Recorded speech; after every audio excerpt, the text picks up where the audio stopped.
सोलापूरच्या हातमाग साडीला पारंपरिक वस्त्रोद्योगात समावेश करण्याच्या मुख्यमंत्री देवेंद्र फडणवीस आणि वस्त्रोद्योग मंत्री संजय सावकारे यांनी सूचना दिली असून यासाठी आमदार देवेंद्र कोठे यांनी पाठपुरावा केला होता।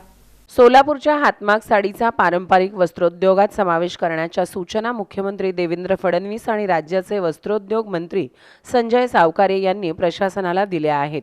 याबाबत आमदार देवेंद्र कोठे यांनी सातत्याने पाठपुरावा केला होता। सोलापूर शहर हे ऐतिहासिक काळापासून वस्त्रोद्योगासाठी देशात प्रसिद्ध शहर आहे। सोलापुरात हातमाग कामगारांची संख्या मोठ्या प्रमाणात असून इथल्या हातमागधारकांकडून जगप्रसिद्ध सोलापूर सिल्क साड्या अत्यंत परिश्रमाने तयार केल्या जातात। हातमाग विणकरांना साडी निर्मिती करताना जटिल सूक्ष्म कलाकृतीचे, अंगावर ताण येणारे आणि उच्च कौशल्याचे काम करावे लागते। एकात्मिक व शाश्वत वस्त्रोद्योग धोरण 2023-28 मध्ये पारंपरिक वस्त्रोद्योग म्हणून पैठणी साडी, हिमरू, करवत काठी, विदर्भ घोंगडी, पश्चिम महाराष्ट्र आणि दक्षिण महाराष्ट्रातील खण फॅब्रिक या वस्त्रोद्योगांचा समावेश करण्यात आला आहे। परंतु सोलापुरी सिल्क साडी या उत्कृष्ट पारंपरिक वारशाला शासनाच्या अधिकृत पारंपरिक वस्त्रोद्योग यादीत हक्काचे स्थान मिळालेले नाही। त्यामुळे एकात्मिक व शाश्वत वस्त्रोद्योग धोरणात सोलापूर सिल्क साडीचा पारंपरिक वस्त्रोद्योग म्हणून समावेश करून हातमाग कामगारांना सवलती व आर्थिक सहाय्य मिळावे अशी मागणी आमदार देवेंद्र कोठे यांनी मुख्यमंत्री देवेंद्र फडणवीस आणि राज्याचे वस्त्रोद्योग मंत्री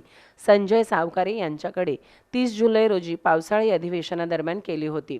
त्यावर सकारात्मक प्रतिसाद देत मुख्यमंत्री देवेंद्र फडणवीस यांनी हा निर्णय घेत सोलापूरच्या हातमाग साडीला पारंपरिक वस्त्रोद्योगात समाविष्ट करण्याच्या सूचना प्रशासनाला दिल्या आहेत।